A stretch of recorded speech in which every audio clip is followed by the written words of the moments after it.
નમસ્કાર, CB24 news સાથે હું રેશમા આપનું સ્વાગત કરું છું. ગુજરાતમાં ગરમીનો પારો આસમાને પહોંચતા જનજીવન પ્રભાવિત થયું છે, જેમાં રાજકોટ, અમદાવાદ, ડીસા અને કંડલા સહિતના મુખ્ય શહેરોમાં તાપમાન 41 ડિગ્રીને પાર કરી ગયું છે. હવામાન વિભાગ દ્વારા રાજ્યના 17 જિલ્લાઓમાં હીટવેવનું એલર્ટ જાહેર કરવામાં આવ્યું છે, જ્યારે આગામી 3 દિવસ સુધી કાળઝાળ ગરમીનો પ્રકોપ યથાવત રહેવાની આગાહી પણ કરાઈ છે.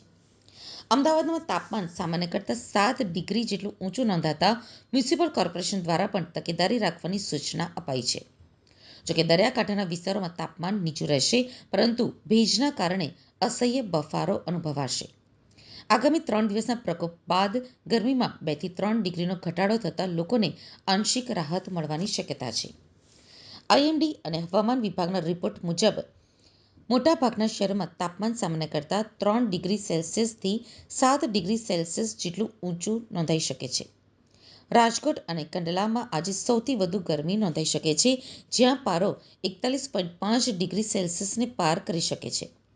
દરિયાકાંઠાના વિસ્તારો જેમ કે દ્વારકા, ઓખા અને વેરાવળમાં તાપમાન પ્રમાણમાં નીચું રહેશે, પરંતુ ભેજના કારણે બફારો અનુભવાઈ શકે છે. અમદાવાદમાં પણ આજે કાળઝાળ ગરમીની આગાહી છે, જે સામાન્ય કરતાં 7 ડિગ્રી જેટલી વધારે છે.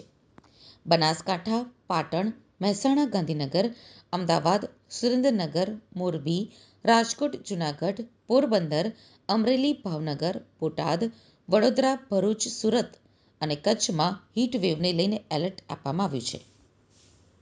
આ વર્ષે માર્ચ મહિનામાં મહત્તમ તાપમાન 43 ડિગ્રી સેલ્સિયસ સુધી પહોંચી શકે છે, જ્યારે આ સિઝનમાં મહત્તમ તાપમાન 45.5 ડિગ્રી સેલ્સિયસથી 46 ડિગ્રી સેલ્સિયસ સુધી નોંધાઈ શકે છે. જ્યારે અન્ય હવામાન નિષ્ણાંત એટી દેસાઈના જણાવ્યા અનુસાર આ વર્ષે માર્ચ મહિનામાં મહત્તમ તાપમાન 41થી 43 ડિગ્રી સેલ્સિયસ વચ્ચે પહોંચી શકે છે, જ્યારે સિઝનમાં મહત્તમ તાપમાન 45થી 46 ડિગ્રી સેલ્સિયસ સુધી પહોંચી શકે છે. સિવિલ હોસ્પિટલમાં આવતા દર્દી અને સગાને ગરમીમાં તકલીફ ન પડે તે માટે 1200 બેડ હોસ્પિટલને સેન્ટ્રલી એસી બનાવવાનું આયોજન હાથ ધરાયું છે. હાલમાં વધી રહેલી ગરમીને ધ્યાનમાં રાખીને 1200 બેડ હોસ્પિટલ અને જૂની સિવિલ હોસ્પિટલના વિવિધ વોર્ડમાં 80 કુલર મૂકવામાં આવશે. સિવિલના સુપ્રિન્ટેન્ડન્ટ ડોક્ટર રાકેશ જોશીએ કહ્યું છે કે અમે 1200 બેડ હોસ્પિટલને સેન્ટ્રલી એસી બનાવવાનો પ્લાન કર્યો છે. આ પ્લાન માટે સરકાર તરફથી મંજૂરી પણ મળી ગઈ છે, જેથી પ્રોજેક્ટ ઉપર ટૂંક સમયમાં કામ શરૂ કરાશે.